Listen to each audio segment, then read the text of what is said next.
Hey there, I'm Brittany Schroeder, and business and marketing are my jam. I'm here to walk you step by step through this crazy thing we call business. I'm a small town girl, chocolate eating, Diet Coke drinking mom, marketing guru, automation Jedi, and all around good time. This is your weekly dose of all things business and life, sprinkled with some fun. This is the Redefine Business Podcast.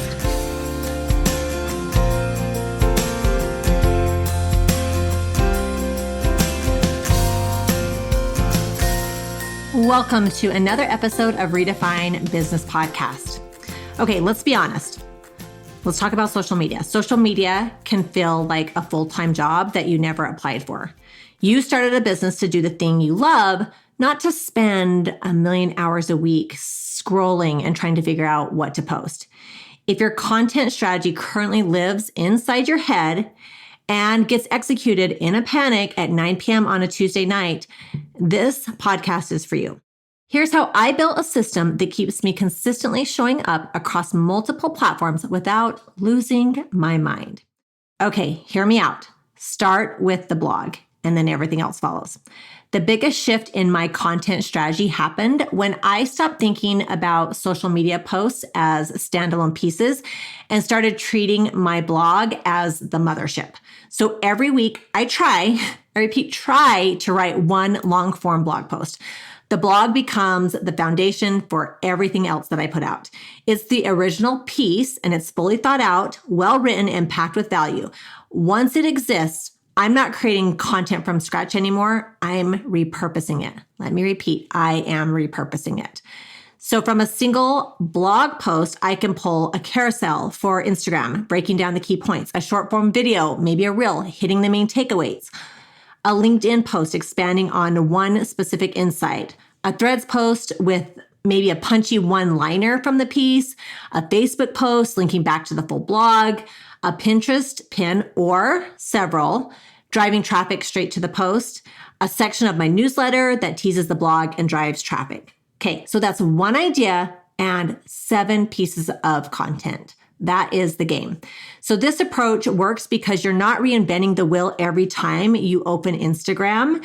You have a source of truth and everything flows from it. Okay, the next tip that I have is batch your content like a boss. I'm big on batching. It is so effective and I love it. So content batching is the single most effective way to stop social media from bleeding into every single corner of your week. So instead of creating content daily, which is exhausting, and then your mind gets distracted, it's such a distraction. Instead of that, you set aside dedicated time to create in bulk. So I batch once a week. It's usually on Monday, and it's a focused session. I usually even set my timer on my watch, an hour, sometimes more, depending on what I'm doing. But then I write captions, I design graphics, I record reels, and then I schedule everything out. So when I sit down, I'm in creation mode. My mind is focused. I'm zoned in. I'm in the zone, right? When I'm done, I'm done. Then my brain isn't toggling between running my business and performing for the internet all week long. I can focus on that. I'm marketing, I'm putting myself out there, but then I'm working on other things in my business. So the key to batching successfully is knowing exactly what you need before you sit down. So that's where SOPs come in. So SOPs are the secret weapon that not enough people talk about. I feel like I talk about them too much, but most people do not talk about them enough. So an SOP, a standard operating procedure, I know it sounds like corporate jargon, but it's really just a documented process for how you do something. And having one for content creation will be a game changer. It'll change your life, I promise. When you have an SOP and you're organized, game changer. So my content SOP answers 3 questions. What do I post? Where do I post it? And why does it matter on that platform? So each platform has a different audience and a different purpose, right? So Instagram is posts and reels. And this is where I connect visually. Posts are polished and they're cohesive with my brand. Reels are where I show personality and I reach new people. Then we have Facebook, and this is where I reach a slightly older audience and I drive traffic back to my blog or my offers. It's less about engagement and more about visibility on Facebook. Then we have Threads, and this is something that is fairly new for me, but this is more casual and conversational. So I use this for quick thoughts, maybe some behind the scene moments, and just starting discussions. I also like Threads for seeking out new people and just making my network grow. I find a lot of people on Threads. If you haven't listened to my episode on Threads where I talk about the different communities, then take a listen to that. But Threads is great for finding specific people. But on Threads, it's a different vibe. It's a low pressure and just more authentic. Okay, then there's LinkedIn, and LinkedIn is professional. We all know this. So I post longer, insight-driven content here. This is the kind of stuff that positions me as an expert in my field. And it attracts a completely different reader than Instagram does. But I like to mix it up. Like I'm repurposing. Again, I'm starting with one piece of content, but I'm kind of tweaking it, right? Then there's Pinterest. And Pinterest is the long game and one of the most underrated platforms for driving consistent blog traffic. So unlike Instagram or Threads, where a post lives for like 24 to 48 hours, a Pinterest pin can drive traffic for months or even years. So every blog post I publish gets at least one pin. If I'm on my game, it gets probably 10. And I design it to be keyword rich so it gets discovered in search. So Pinterest isn't social media in the traditional sense. It's a visual search engine and it works harder for you when you're not even looking. And it's a long game. So Pinterest and blogging, SEO, all those things, like you want to include that in your marketing.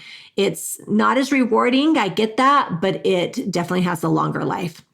Then my newsletter. And now this is the most personal platform that I own. It doesn't belong to an algorithm. I use it to go deeper on one topic. I share what's happening in my business, in my life, and I direct people to wherever I'm focused on that week. So that can be a blog, an offer, an event, but it's more driven, more specific. You can segment your newsletter. So I know that these people on my newsletter list didn't just find me on social media. They actually opted in to be on my newsletter list. So having an SOP means that I'm not rethinking all of these things every single week. The decision is already made. I just have to execute it. And it helps me take action without thinking. And that is big when you have all these decisions to make in your business and you're trying to think of stuff.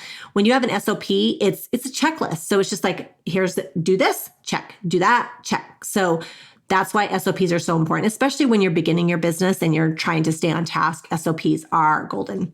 Okay, the next thing that I want to talk about is Airtable. You all know I love Airtable. And this is what I use to track everything. So here's where the system really comes together in Airtable. So I use Airtable as my content hub. So every piece of content I create, it gets logged in a database with columns for the topic. So it can be my blog, and maybe I put in there like tutorials, or I'll put in some of my social media stuff, mainly just like the tutorials. And then this is the part that saves me constantly, a column for every platform where it's been posted. So it'll be that piece of content, usually in a URL. So it will either be an Instagram URL if it's a tutorial or something, or a URL for a blog. But mainly it's more blog heavy than anything. Then I have the column that tells me where I posted. So it'll be like Instagram, check, Facebook, check, Threads, check, LinkedIn, check, Pinterest, newsletter, check. So I will go in and I will select those and make sure that I'm posting on all those platforms. So at a glance, I can see exactly where a piece of content has been shared and where it hasn't. This means nothing falls through the cracks. So I never accidentally post the same thing twice on the same platform. It also makes repurposing old content incredibly simple. So I can scroll back through my Airtable and find a blog post from 6 months ago that performed well and see that it was never turned into a LinkedIn post or reel, and I can create another piece of content. So when I am looking for content, I can go to that database at any time.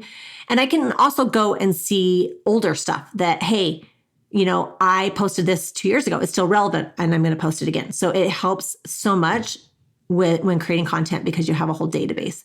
So then I have a content idea just waiting to happen, and I didn't even have to come up with anything new because I'm just using that database. So, okay, the next thing is build your Canva templates once and use them forever. So if you are creating carousels for Instagram or a Pinterest pin or maybe a newsletter header, you need to create a Canva template. So designing from scratch every time is such a time drain, and you don't need that.